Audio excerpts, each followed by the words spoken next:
नशा किसको बोलते हैं? जिसके बिना नहीं चले, सिर दर्द करने लग जाए, घबराहट हो जाए, जी मचल जाए और दूसरी दूसरी समस्याएं हो जाए, नींद नहीं आए, समझना वो क्या कहलाता है? नशा। वही नशा है ड्रिंक, वही सिगरेट, वही तंबाकू, वही नशा चाय है। तो महाराज जी चाय छुड़ा रहे तो उसमें कौन सी बुरी बात कर रहे हैं? आपको नशा मुक्ति करा रहे हैं। होना चाहिए भैया, हमारी इतनी हिम्मत नहीं है, इतना बड़ा कलेजा नहीं है कि हम इतना बड़ा काम कर सकते हो। कलेजा वाला, हृदय वाला बड़ा काम कर रहे हैं तो छोड़ना भी चाहिए सबको, चाहे उसमें क्या दिक्कत है कि हम हैं शुद्ध सात्विक, तो छोड़ना भी चाहिए। अगर किसी ने कुछ बना दिया और किसी ने कुछ खिला दिया तो कम से कम प्रशंसा करो, जैसा बना, अरे कम से कम उसने कुछ तो करा, जैसा किया वैसा किया, लेकिन एक बार धन्यवाद तो प्रेषित करो, एक बार मुस्कुराहट से तो बोलो कि बहुत अच्छा बना, बहुत अच्छा लगा। इतनी सी बात बोल दोगे तो सामने वाले के अंदर एक उत्साह आ जाएगा कि मैंने किया, उसका कुछ ना कुछ रिजल्ट तो मिला। ठीक है ना?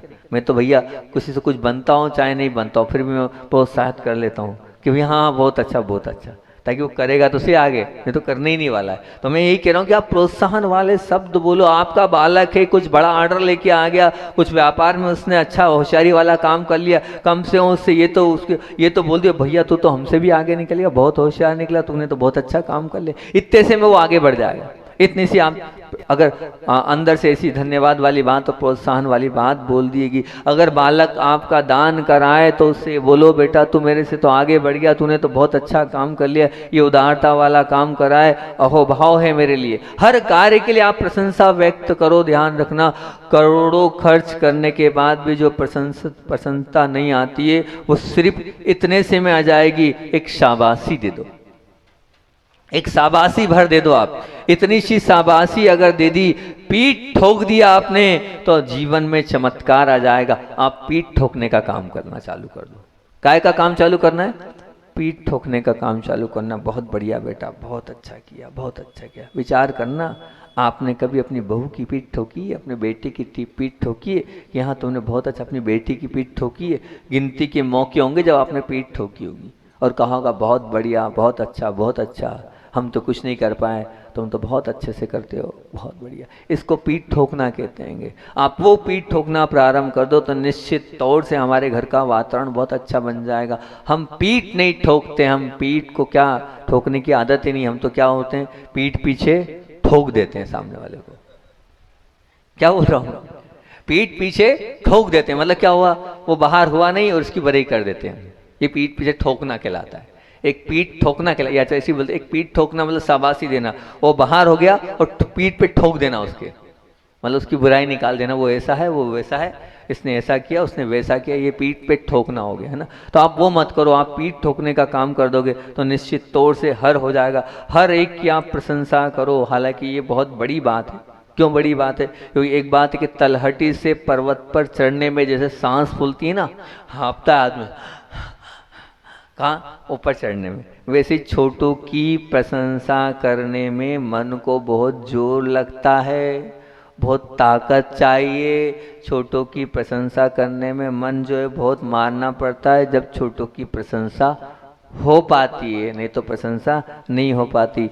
जीभ को जबरदस्ती तैयार करना पड़ता है प्रशंसा करने के लिए, मन की आकुलाहट की उपेक्षा करनी पड़ती है छोटों की प्रशंसा करने के लिए। है कि नहीं ताकत की बात? बताओ, पारिवारिक परम अपनी प्रवचन श्रृंखला चल रही, सच बताओ, आप लोगों की वास्तविक बात मैं आप लोगों के बीच में रखता हूँ। ताकत चाहिए कि नहीं? बहू की तारीफ करने में चाहिए ना, देवरानी की तारीफ करने में बहुत ताकत, यहाँ तक कि जेठानी की तारीफ करने में कि वो बहुत अच्छी है, दम लगती है, हिम्मत लगती है, सांस फूल जाती है कि वही काम यहाँ पर रहेगा, कि बहुत बड़ी बात होती है। हो सकता है सब तूफान ये काय के हैं, ये अहम भाव के हैं। जब तक आपके बुद्धि का ये अहम रूपी कारनामा नहीं निकलेगा और आप झुकोगे नहीं, तब तक कुछ नहीं होगा। तो अपने मन को पक्का कर लो और कद्र करने के मामले में आप कंजूसी छोड़ दो। ध्यान रखना, आप करोगे तो बहुत अच्छा होगा। एक बात ध्यान रखना, वो पैसे में खरीद कर जो कुत्ता लेकर आते हो ना आप, जो पैसे में, आजकल पैसे में मिलता कुत्ता, हमने पूछा क्यों, बोले महाराज बहुत महंगा है। मैं क्यों? अरे मत पूछो, 25,000, 25,000 का। मैं तो घबरा गया एकदम सुन के, अभी की नहीं, और बहुत पहले की बात बता रहा हूँ। अरे विदेशी कुत्ता है महाराज जी, मत पूछो, आप बहुत महंगे मिलते हैं कुत्ते हैं। मैंने भारी है यार ये, 25,000 का कुत्ता लाया। अब वो कुत्ता जो आपने रखा ना, उसकी भी आप कद्र नहीं करोगे तब तक वो पूछ नहीं लाएगा।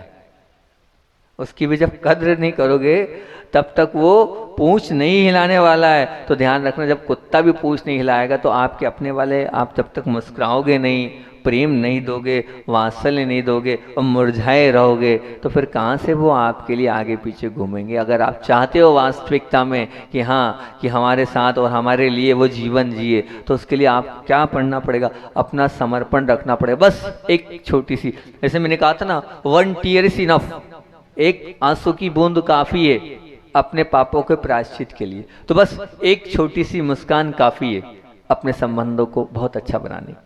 एक छोटी सी मुस्कान, पत्नी कुछ नहीं चाहती है पति से, सिर्फ एक मुस्कान चाहती है और कुछ नहीं चाहती। मैं बार बार बोलता हूँ, हमारे गुरुदेव के चेहरे पर जब मुस्कान नहीं रहती थी तो पूरा संघ में तहलका मच जाता था, क्या हो गया गुरु जी को। उनकी एक मुस्कान नहीं मिलती थी तो ऊपर से लेकर नीचे तक की श्वासें हमारी रुक जाती थी कि क्या हो गया, क्या हो गया, क्या हो गया। मतलब उनकी मुस्कान पर इतना सब कुछ था। अब विचार करना, जब हमारे गुरुदेव घर के बड़े सदस्य थे, उनकी एक मुस्कान से पूरा हमारा पूरा संघ हिल जाता था। और आप भी घर के सदस्य हैं और आपके चेहरे पर भी अगर मुस्कान नहीं रहेगी तो फिर क्या होगा, पूरा घर नहीं हिलेगा क्या? क्यों अपने घर को हिला रहे हो आप भैया? और निश्चित रूप से मान के चलना, गुरुदेव अपने चिंतन में हैं, गुरुदेव अपने, क्योंकि देखो इतना बड़ा सब कुछ है तो गुरुदेव कुछ सोच विचार करते हो, कुछ लगता होगा अब नहीं कभी मुस्कान है, कुछ सोच रहे हैं, विचार कर रहे हैं, लेकिन हम तो यहाँ ऊपर नीचे हो जाते थे, क्या हो गया, क्या हो गया। तो हम आपसे यही बोल रहे हैं कि आप जितना अच्छे से सामने वाले से मुस्कुराहट के साथ और धन्यवाद रूपी प्रेषित में करोगे तो बहुत अच्छा रहेगा, उससे प्रोत्साहन मिलता चला जाएगा। गुरुदेव ऐसे ही प्रोत्साहन देते, छोटा सा किसी ने कुछ किया नहीं उसको बड़े रूप से बताते थे, पूरे संग पब्लिकली नहीं बताते थे। जब हम एरिया पद में होते थे तो उसकी प्रोत्साहन रूप में तारीफ करते थे, और वो तारीफ, वो छोटी सी तारीफ भी वो इतनी बड़ी बन जाती थी। फिर वो व्यक्ति जो है, मान लीजिए हम अपना खुद का उदाहरण बता रहे हैं, अपने स्वयं का उदाहरण बता रहे हैं, जो स्वयं का उदाहरण था, इतना मोटिवेशन मिला मुझे उससे। मुझे लगा आचार्य भगवान ने मेरे साथ, मतलब जब कैशलोज किए मैंने, तो कैशलोज जब किए पहली बार भावना ये थी जैसी गुरुदेव की चर्या वैसी चर्या पालना है अपने को, कोई किंतु परंतु नहीं करना है। वो नमक नहीं लेते, अपने को नमक नहीं लेना, वो मीठा नहीं लेते, मीठा नहीं लेना, वो हरी नहीं लेते, वो हरी नहीं लेना, जो वो मैं, एक जुनून था कि जैसा वो करेंगे वैसा मैं करूंगा। ये ब्रह्मचर्य अवस्था से जुनून बनाया था। तो ब्रह्मचर्य अवस्था से 25 साल से हमने सब कुछ धीरे धीरे, जब घर से चातुर्मास के लिए आते तो वो पूरा छोड़ देते थे कि वो चटाई नहीं लेते, हमको भी चटाई नहीं लेना, जैसा वो करेंगे वैसा। अभी अंदर से जुनून था। अब 2 महीने में कैशलोज, 2 महीने में कैशलोज करना शुरू से सामान्य से बहुत कठिन बात होती है, पर नहीं, अब ये था। आचार्य ने मुझसे पूछा क्या हो जाएगा, हमने कहा आचार्य आपका आशीर्वाद है, सब हो जाएगा। पहला कैशलोज तो हमारा बहुत अच्छे से हुआ, सुनना, पहला कैशलोज हमारा बहुत अच्छे से हुआ। दूसरा कैशलोज जो होता है बहुत कठिन होता है। दीक्षा के बाद का, मतलब एक तो पहला हो जाता है तो बड़े जुनून में हो जाता है, सब लोग रहते हैं, बिल्कुल ये सब चलता रहता है तो उसमें सब हो जाता है और सब महाराज लोग रहते हैं। और दूसरा कैशलोज में बाल बहुत कम आते हैं, एक प्रैक्टिकली है, मतलब अगर जो लोग त्यागी व्रती होंगे। और तीसरा जो कैशलोज होता है समझ लो वो बड़ा कठिन होता है। और तीसरा कैशलोज हमारा चल रहा था, और उस तीसरे कैशलोज में हमने ये नियम ले लिया गुरुजी के प्रोत्साहन में कि हम जो हैं किसी का हाथ नहीं लगवाएंगे। अच्छा, इसने कहा एक प्रतिक्रमण और एक कैशलोज सेल्फ होना चाहिए, किसी की हेल्प नहीं चाहिए उसमें।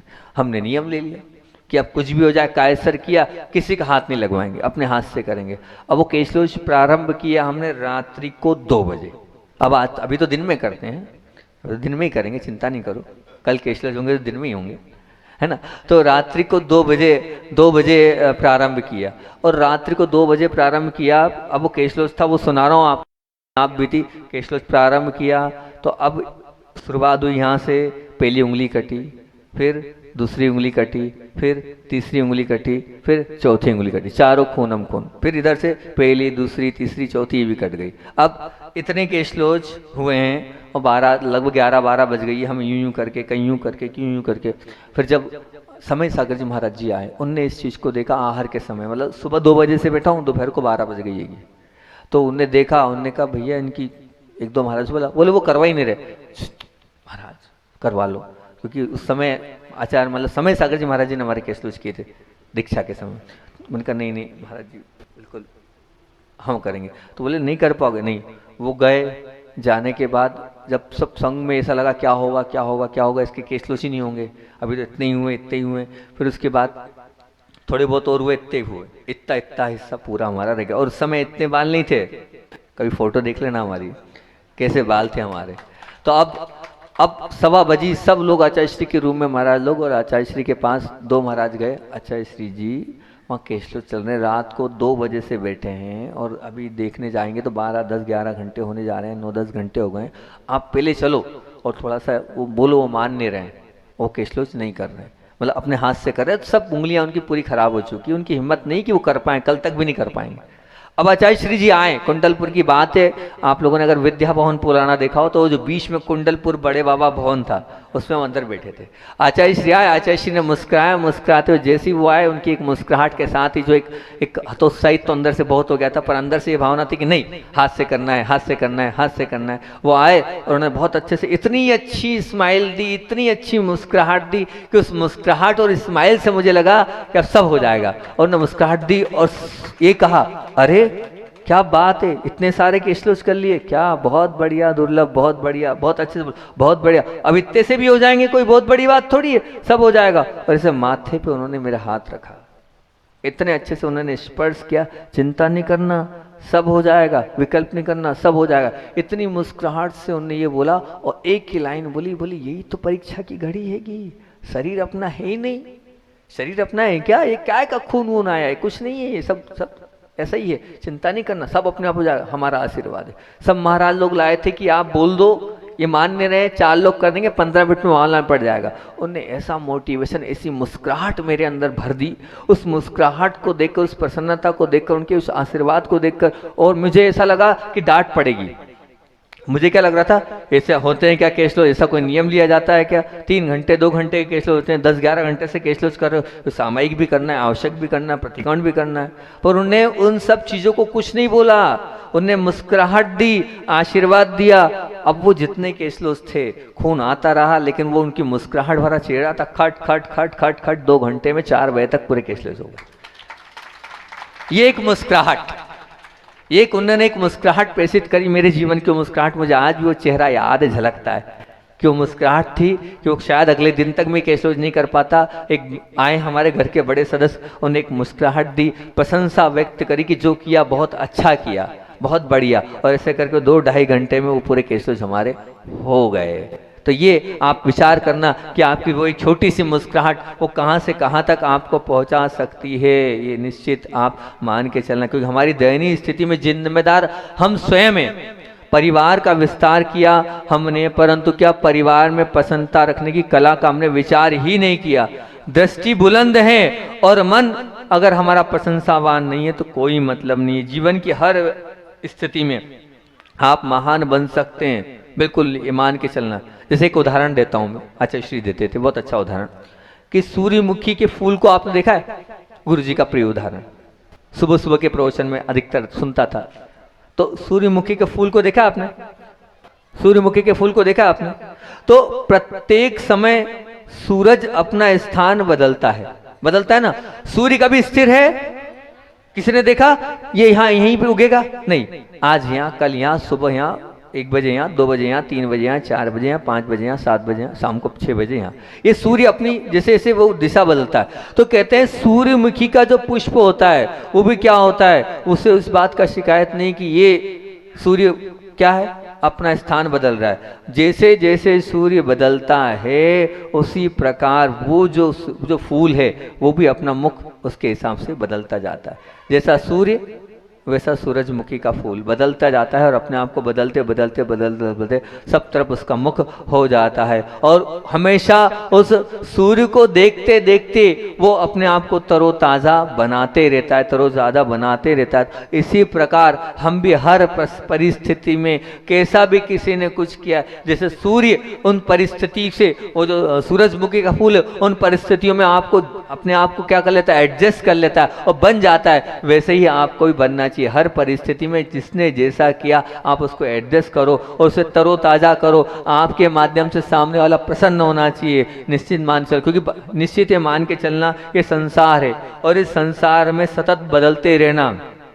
पहला बात, इस संसार का नियम क्या है, सतत सतत बदलते रहना, पहली चीज। और दूसरा, वस्तु बदलती रहती है, पर ध्यान रखना परिस्थिति भी बदलती रहती है और कर्म भी बदलते रहते हैं। उस स्थिति में बस अपने मन के पास अगर सम्यक समझ है और उस समय आपने स्वस्थता कायम कर ली कि ठीक है जैसा हुआ ठीक हुआ, उस स्वस्थता बनाए रखी, तो ध्यान रखना बहुत बड़ी बात है। तपस्या और त्याग और दान और शील और स्वाध्याय और ध्यान, इस सब का समावेश एक ही साधना में हो जाएगा। और वो बड़ी सबसे बड़ी साधना है, प्रत्येक परिस्थिति में सम्यक समझ के सहारे आपको प्रशंसा करते चलना है। क्या करते चलना है? प्रशंसा करते चलना है। अगर आपने प्रशंसा करते चली तो ये मान के चलना एक बहुत बड़ी साधना है। ये इतनी बड़ी साधना है, इससे बड़ी कोई साधना नहीं है कि सामने वाले ने कुछ बोला है, हम उस सामने वाले ने जो बोला है उसको हम प्रसन्नता के साथ कहते रहें कि हाँ भैया तूने बहुत अच्छा किया, बहुत बढ़िया किया, ये आप रखोगे तो ऐसा है कि एक मुखिया था,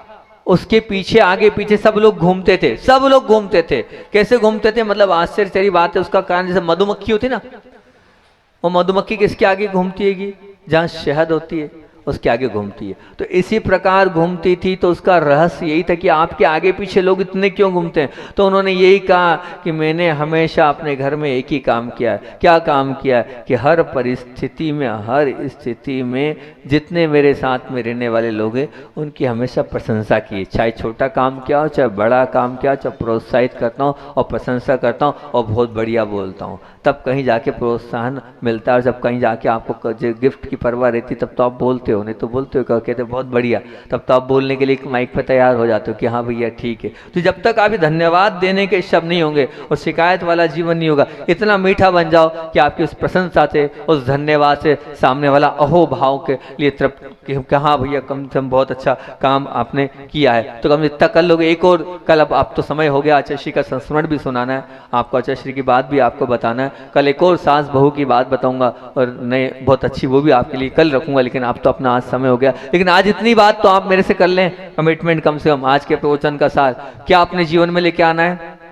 क्या लेके आना है? प्रशंसा और धन्यवाद के शब्द बोलना है। छोटा सा काम भी अगर हमारे घर में किसी ने, बच्चे ने किया है तो क्या बोलोगे आप?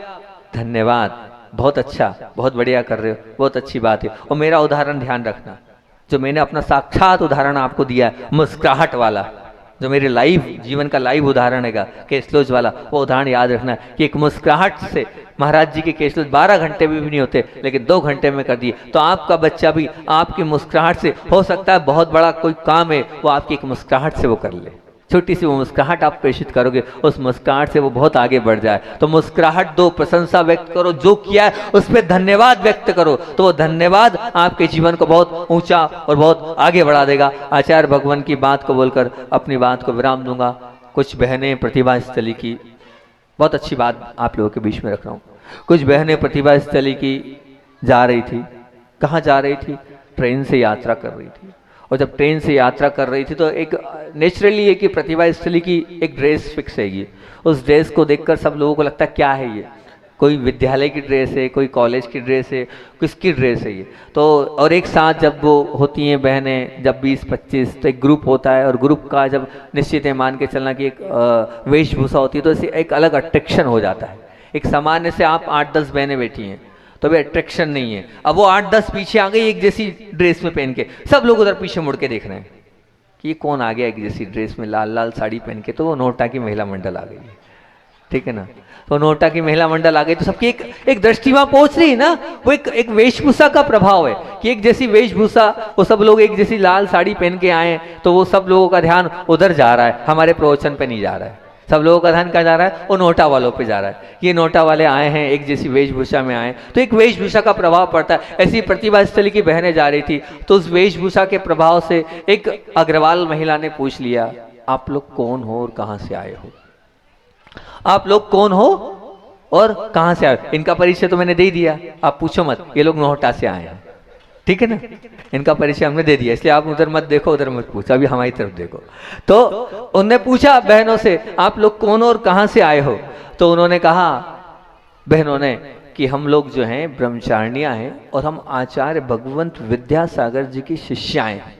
जैसे ही उन्होंने ऐसा बोला, आचार्य विद्यासागर जी की शिष्याएं, तो बड़ी मुस्कुराहट के साथ वो जो अग्रवाल आंटी जी थी, उन्होंने बोले अच्छा, आप लोग आचार्य विद्यासागर की शिष्या हो? बोले हाँ, आचार्य विद्यासागर की शिष्या हैं। तो उन्होंने ये कहा कि हम आपको बताएं, हमारे गांव में आचार्य श्री आए थे, और जब आचार्य श्री आए थे तो हुआ ये, हमने 2 घी के दीपक लगाए थे, और 2 घी के दीपक जब लगाए थे तो 2 घी के दीपक में क्या था कि एक घी के दीपक से आचार्य श्री जब आ रहे थे, एक तो हमने हमारे भगवान के फोटो के आगे रख दिया, और दूसरे दीपक से हमने आचार्य श्री जी की आरती हम कर रहे थे। और हुआ ये कि हमारे जो पतिदेव थे, वो पतिदेव थोड़े आगे बढ़कर उनके चरण छूने के लिए चले गए। तो अब चरण जो तो नहीं छू पाए, लेकिन आचार्य श्री का घुटना उनके मस्तक पर लग गया। तो आचार्य को लगा अरे बहुत जोर से लग गई। तो उन्होंने बड़ी मुस्कुराहट से थोड़ा हल्के से रुके, उनको देखा और हमारे घर की तरफ देखा, और जब मैं आरती उतार रही थी तो मुझको ऐसा आशीर्वाद दिया, और ऐसे आशीर्वाद देके वो जो है वो आगे बढ़ गए। अब और बड़े, और उन्होंने हमें भी देखा, पति को भी देखा, और आशीर्वाद भी दिया। अब ये आशीर्वाद दिया, ये स्थिति हमारे साथ मन स्थिति बनी। अब वो तो चले गए, चलने के बाद मैं बड़ी खुश हुई कि इतने बड़े गुरु ने आशीर्वाद दिया। अब एक दीपक तो मैंने अपने भगवान के सामने लगाया था, और दूसरा दीपक जिससे उनकी आरती करी थी उसमें थोड़ा सा घी था, लेकिन वो जो दीपक था, बोले वो दीपक शाम तक की संध्या बेला तक जलता रहा। तो बड़े अहोभाव के साथ मैंने उन्हें मानना प्रारंभ कर दिया कि कोई ना कोई दिव्य आत्मा है ये। और फिर उसके बाद हमने उनकी फोटो अपने घर में रख ली, और रोज रोज वहां पर जो है उनकी फोटो के आगे आरती उनकी करते थे। अब वो दिन था, और आज ये दिन है कि हमारा वो छोटी सी दुकान, वो छोटा सा घर उनकी कृपा से बहुत बड़ा बन गया है। ये कहलाती है आस्था, ये कहलाती है अंदर की श्रद्धा, और अंदर की श्रद्धा और आस्था से अगर आप गुरु को मानोगे तो के दिन भी पलटते चले जाएंगे, ये निश्चित मान के चलना। आज बोले आचार्य वन विद्यासागर जी महामुनि राज की। सबसे पहले तो एक बात बहुत दिनों से बोलने का सोच रहा हूँ, बताने का सोच रहा हूँ, लेकिन वो बोल ही नहीं पा रहा हूँ, क्योंकि रोज रोज बाद में याद आती। तो पहले वो वहाँ से शुरुआत कर देता हूँ, फिर आज अपन प्रवचन की शुरुआत करेंगे। आप लोग प्रतिदिन मेरे साथ नमोकार महामंत्र का उच्चारण करते हैं, और जो नमोकार महामंत्र का उच्चारण तो करते हैं, लेकिन जैसे मैं कर रहा हूं वैसे नहीं करते हैं। आपने मुझे ध्यान से देखा होगा, मैं करता हूं अरहंताड़म, फिर अरिहंताड़म, फिर अरुहंताड़म। तो ये अर, अरि और अरु आप लोग नहीं करते हैं। ये पूज्य ज्ञान सागर जी महाराज जी जब प्रतिक्रमण पाठ करते थे और जब स्वयं भी प्रवचन करते थे, तो उस प्रवचन में वो इसी प्रकार से मंगलाचरण करते, अर, अरि और अरु। अर का मतलब क्या होता है? अर का मतलब जो है क्या है? अर यानी पूजने, अरह धातु से अर बना है, अर यानी पूजने योग। अरि मतलब क्या है? जिन्होंने अपने कर्म रूपी शत्रुओं को जीत लिया है। 4 कर्म शत्रु जीते हैं ना, तो वो कहलाता है अरि। और अरु मतलब क्या है? अब उनका जन्म नहीं होने वाला है। अब वो भले ही अभी हाल मोक्ष नहीं गए, लेकिन तीर्थंकर मतलब अभी भले ही मुक्ति को प्राप्त नहीं हुए, लेकिन समुषण की रचना हो गई है उनकी, तो वो कहला रहे हैं अरु। तो अर, अरि और अरु ऐसे उच्चारण करना है। आप लोग वैसी के वैसे उच्चारण करते हो, तो मैं आप लोगों से ये कह रहा हूं, अरहंताड़म, अरिहंताड़म और अरुहंताड़म, ऐसा आप लोगों को उच्चारण करना है। पहली चीज। दूसरी चीज, उच्चारण भी आपका गलत है, मूल में भूल है, मूल में भूल है। अभी आप ये मान के चलना, आपका उच्चारण वैसे तो बता चुका हूं बहुत सारे लोगों को, लेकिन मूल में भूल क्या है? मूल में भूल आपको वही बता देता हूं, क्योंकि अरहंताड़म, अरिहंताड़म और अरुहंताड़म में जो है आप न बोलते, वहां अणा है। क्या है? अणा। अणा का उच्चारण आप लोग नहीं करते हो, जबकि वह अणा का उच्चारण था। मतलब क्या बोलना चाह रहा हूं मैं? नमो अरिहंताड़म, जीभ पीछे जानी चाहिए, ट ठ ढ ढ न, वो आपका उच्चारण नहीं होता। दूसरी बात, वहां पर अनुस्वार है और आप उच्चारण मां का करते हो, होठ से करते हो। काय से करते हो? होठ से। तो वो भी आपका उच्चारण गलत है। अगर आप होठ से कर रहे हो, वहां मां नहीं लिखा है, अनुस्वार लिखा है, तो वहां कैसा होगा?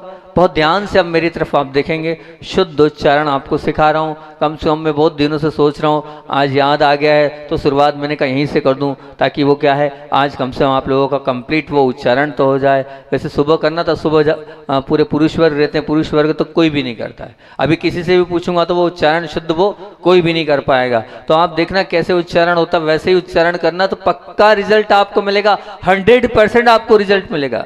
पर मूल में ही भूल है, हम उच्चारण ही ठीक नहीं कर रहे तो कैसे होगा? उच्चारण होगा, ण का उच्चारण, मतलब सब ध्यान रखना, ण मतलब कहाँ जीभ पीछे जाती है। जीभ, कल आप अभी हमारे भाई साहब बोले महाराज जी आप ध्यान में बैठे थे, तो ध्यान में बैठा था मैं, तो ध्यान में बैठने के लिए मैं आपको बता रहा हूँ, मैंने दो ही ताकत है मेरे पास, बिना भूखे प्यासे भी अगर बैठ गए तो सबसे पहले तो एक मुद्रा होती है, उस मुद्रा का नाम क्या है, उससे भूख प्यास सब समाप्त हो जाती है। उसको बोलते हैं खैचरी मुद्रा। क्या बोलते हैं? खैचरी मुद्रा। उसमें जीभ को मोड़ना है और पीछे चिपकाना है।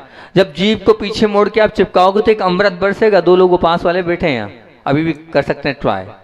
बाजना की दोनों बहनों का जो उपास है ना, इच्छा का भी है और उसका भी कर सकते हैं ट्राई। जीभ को पीछे ले जाना, पीछे ले जाने के बाद घुमा देना, और घुमाने के बाद जीभ को चिपका लेना, तो वहां से एक अमृत झलक, आप एक अमृत बिल्कुल एक पानी पानी से निकलेगा। वो जैसे ही आप अमृत का सेवन करोगे, उस अमृत सेवन से क्या होगा, आपको भूख प्यास सब कुछ समाप्त हो जाएगी और आपको लगेगा ही नहीं कि मेरा उपवास है। तो ये कल पूरे समय फुल टाइम इस मुद्रा के साथ हम रहे थे। और दूसरा एक ये मुद्रा, इसको क्या प्राण मुद्रा बोलते हैं। इस मुद्रा के साथ आप रहना, जब थोड़ी तकलीफ होती थी तो मैं ऐसा हो जाता था और लगता था नहीं तो मैं ऐसा हो जाता था। दोनों प्रकार से इस मुद्राओं का मैं ध्यान करता था, तो वो आपको मैं सिखा रहा हूँ। तो ये मूल जो जीभ के पीछे ले जाने वाला है, पूरे बीजा अक्षरों में सबसे अगर रिजल्ट किसी के मिलेंगे तब कल्याणक में ण का, ण के इतने सारे रिजल्ट हैं, इतने सारे फायदे, लेकिन ण का उच्चारण ही नहीं करते हो आप लोग, ना करते हो आप। अपनी जीभ तालू पर, मतलब लगानी मुर्दा पर चाहिए, लगाते कहाँ आप तालू पर या दांत पर लगाते हो। तो उच्चारण जब मूल में ही भूल है तो कहाँ से रिजल्ट मिलेगा? मिल सकता है क्या? तो आप लोग कम से कम शुद्ध उच्चारण करना है, ताकि कम से कम शुद्ध उच्चारण से हम जो है जैसा रिजल्ट चाहते हैं। अरे ये वो नमोकार महामंत्र है, जिस नमोकार महामंत्र के शुद्ध उच्चारण और पाठ करने से जैन तो जैन, एक मुसलमान भाई सांप उतारता है।